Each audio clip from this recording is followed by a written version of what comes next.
Bahujan Samaj party के प्रवक्ता धर्मवीर चौधरी ने कहा कि 2017 में उनके 100 कैंडिडेट 200 वोटों के अंतर से हारे। मायावती का ही वो काम था कि गन्ने के मूल्य को 125 रुपये से बढ़ाकर 250 रुपये कर दिया था। इस बार बीजेपी को जनता हराकर बसपा को सत्ता में बिठाएगी। उन्होंने आगे कहा कि उन्हें किसी की जरूरत नहीं है। बहुजन समाज पार्टी अकेले दम पर समाजवादी पार्टी और भारतीय जनता पार्टी को रौंद सकती है।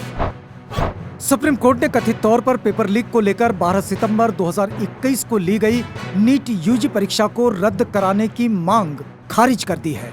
जस्टिस एल नागेश्वर राव और बी.आर. गवई की बेंच ने कहा कि ये याचिका तुच्छ है। उन्होंने सवाल भी पूछा कि किस तरह की रिट दायर की गई है। कोर्ट ने कहा कि लाखों लोगों ने ये परीक्षाएं दी है। 5 एफआईआर के आधार पर परीक्षा रद्द नहीं की जा सकती।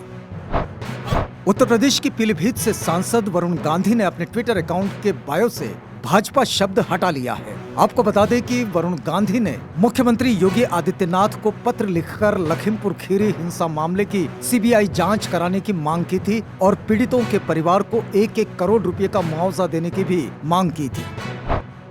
बहुजन समाज पार्टी के राष्ट्रीय अध्यक्ष मायावती ने हरियाणा के मुख्यमंत्री मनोहर लाल खट्टर तथा केंद्रीय गृह राज्य मंत्री अजय मिश्रा को कटघरे में खड़ा किया है। उन्होंने ट्विटर पर लिखा, हरियाणा के सीएम श्री खट्टर द्वारा आंदोलित किसानों के प्रति लाठी और डंडों से जैसे को तैसा जवाब देकर जेल जाने व नेता बन जाने का भाजपा कार्यकर्ताओं को दिए गए भड़काऊ निर्देश का वीडियो वायरल।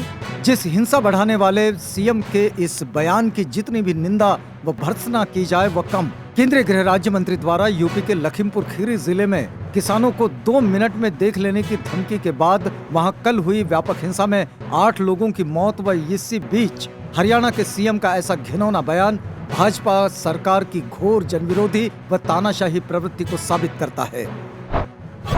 शिवसेना नेता संजय राउत ने सवाल उठाया कि किसानों को एक मंत्री के बेटे की कार से कथित तौर पर कुचल दिया गया। ऐसी क्रूरता कहां से आती है? राउत ने लखीमपुर खीरी की घटना की तुलना क्रांतिकारी बाबू जेनू के मामले से की है, जिन्हें स्वतंत्रता संग्राम के दौरान मुंबई के विरोध प्रदर्शन करते हुए एक ब्रिटिश ट्रक ने कुचल दिया था।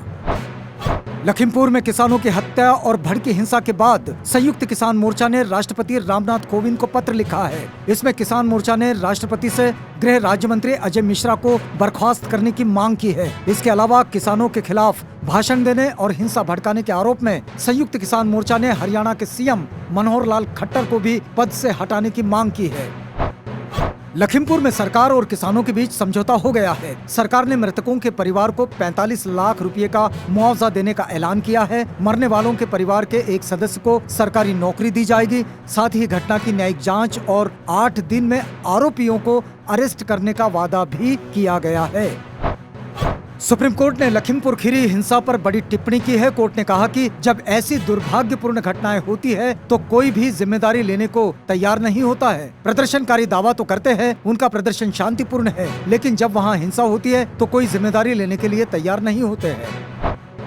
लखीमपुर में हुई हिंसा के मामले में केंद्रीय गृह राज्य मंत्री अजय मिश्र के बेटे आशीष मिश्र समेत 14 लोगों पर हत्या, आपराधिक साजिश व बलवे का केस दर्ज हुआ है। ये केस बहराइच के नानपारा में रहने वाले जगजीत सिंह की तहरीर पर तिकुनिया थाने में लिखा गया। इधर मंत्री अजय मिश्र के ड्राइवर की तहरीर पर तिकुनिया थाने में ही अज्ञात किसानों पर हत्या, जानलेवा हमला, बलवा और मारपीट की धाराओं में केस दर्ज कर लिया गया है।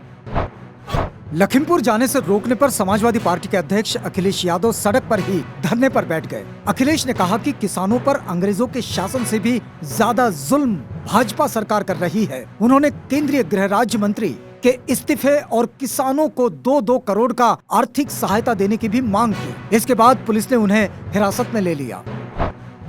लखीमपुर जाते समय कांग्रेस महासचिव प्रियंका गांधी को भी पुलिस ने हिरासत में ले लिया है। उन्हें सीतापुर के गेस्ट हाउस में रखा गया है। यहाँ प्रियंका गांधी ने गेस्ट हाउस के कमरे में झाड़ू लगाकर विरोध जताया। उनका ये वीडियो वायरल हो रहा है। महाराष्ट्र के मुख्यमंत्री कार्यालय से जारी सूचना के मुताबिक राज्य के सभी मंदिर 7 अक्टूबर को नवरात्र के पहले दिन से खोल दिए जाएंगे। स्कूली शिक्षा मंत्री वर्षा गायकवाड़ ने बताया कि मुख्यमंत्री के साथ ही कोरोना टास्क फोर्स व राज्य के स्वास्थ्य विभाग ने भी स्कूल खोलने की मंजूरी दे दी है। स्कूली शिक्षा मंत्री ने बताया कि ग्रामीण क्षेत्रों में 5वीं से 12वीं तक की कक्षाएं फिर लगना शुरू होगी, जबकि शहरी क्षेत्रों में 8वीं से 12वीं तक की कक्षाएं लगेगी। राज्य सरकार बच्चों को फिर स्कूल लाने के प्रयास कर रही है। स्थानीय अधिकारियों को भी अधिकार दिए गए हैं।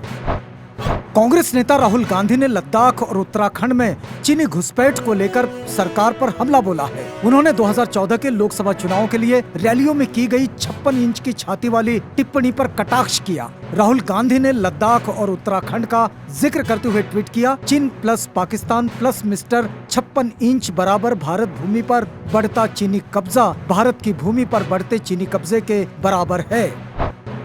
मुंबई क्रूज ड्रग्स मामले में नारकोटिक्स कंट्रोल ब्यूरो द्वारा आर्यन खान की गिरफ्तारी के बाद पिता शाहरुख खान ने इस मामले की पैरवी के लिए मशहूर वकील सतीश मानशिंदे को नियुक्त किया है। सतीश मानशिंदे वही वकील है जिन्होंने रिया चक्रवर्ती, सलमान खान और संजय दत्त की पैरवी की थी। वे बॉलीवुड के लिए सबसे अधिक प्रभावी वकील माने जाते हैं। उच्चतम न्यायालय ने कहा कि जब तीनों कृषि कानूनों पर रोक लगा दी गई है तो किसान संगठन किसके खिलाफ विरोध प्रदर्शन कर रहे हैं। न्यायमूर्ति एएम खनविलकर और न्यायमूर्ति सीटी रविकुमार की पीठ ने कहा कि कानूनों की वैधता को न्यायालय में चुनौती देने के बाद ऐसे विरोध प्रदर्शन करने का सवाल ही कहां उठता है। उत्तर प्रदेश में महोबा जिले के कबरई कोतवाली क्षेत्र के एक गांव की दलित युवती की गर्भपात के दौरान हुई मौत के मामले में महोबा जिले की पुलिस ने एक डॉक्टर सहित 4 आरोपियों को गिरफ्तार किया है। युवती के पिता ने 28 साल के एक युवक, उसके परिवार और एक डॉक्टर के खिलाफ बलात्कार का मामला दर्ज कराया था, जिसके बाद महोबा में ये गिरफ्तारी हुई है। पुलिस के अनुसार दलित युवती से 6 माह पूर्व कथित रूप से बलात्कार हुआ था, जिसके बाद वह गर्भवती हो गई थी। गुप्त वित्तीय लेन देन और कारोबार पर पंडोरा पेपर्स लीक को अब तक का सबसे बड़ा खुलासा करार दिया गया है। पंडोरा पेपर्स लीक में 300 भारतीयों के नाम सामने आए हैं, जिनमें क्रिकेटर सचिन तेंदुलकर का नाम भी शामिल है। वहीं अंग्रेजी अखबार इंडियन एक्सप्रेस ने अपने एक रिपोर्ट में बताया कि भारत के सबसे अमीर कारोबारी अनिल अंबानी के पास विदेश में 18 कंपनियां हैं। इससे पहले वह ब्रिटेन की एक अदालत में खुद को दिवालिया घोषित कर चुके हैं। जस्टिस डीवाई चंद्रचूड़ की अगुवाई वाली बेंच ने कहा कि घर खरीदारों के अधिकारों की सुरक्षा के लिए ये बेहद जरूरी है। अक्सर बिल्डर्स द्वारा बनाए गए एग्रीमेंट्स में किए गए प्रावधानों में से घर खरीदार बैकफुट पर होते हैं। सुप्रीम कोर्ट ने रियल्टी सेक्टर को लेकर केंद्र सरकार को नोटिस जारी किया है। कोर्ट ने ग्राहकों की सुरक्षा के लिए बिल्डर और एजेंट खरीदारों के लिए मॉडल पैक तैयार करने का निर्देश दिया है, ताकि रियल एस्टेट रेगुलेटरी अथॉरिटी अधिनियम 2016 के तहत रियल्टी सेक्टर में पारदर्शिता लाई जा सके। नोबेल पुरस्कार 2021 की घोषणा शुरू हो गई है। डेविड जूलियस और अर्देन पटापाउटियन को इस साल का मेडिसिन का नोबेल पुरस्कार दिया जाएगा।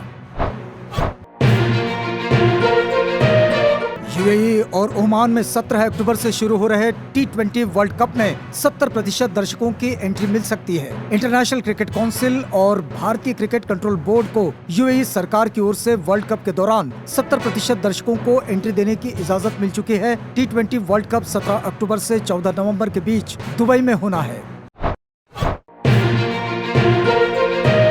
आरएसएस के खिलाफ टिप्पणी को लेकर मुंबई पुलिस ने गीतकार जावेद अख्तर के खिलाफ एफआईआर दर्ज कर लिया है। जावेद अख्तर ने एक इंटरव्यू के दौरान कहा था कि आरएसएस का समर्थन करने वाले लोगों की मानसिकता भी तालिबान जैसी है। जो लोग आरएसएस का समर्थन करते हैं उन्हें खुद की जांच करानी चाहिए। जावेद अख्तर के इसी वक्तव्य को लेकर अब मुंबई पुलिस ने उनके खिलाफ एफआईआर दर्ज कर ली है।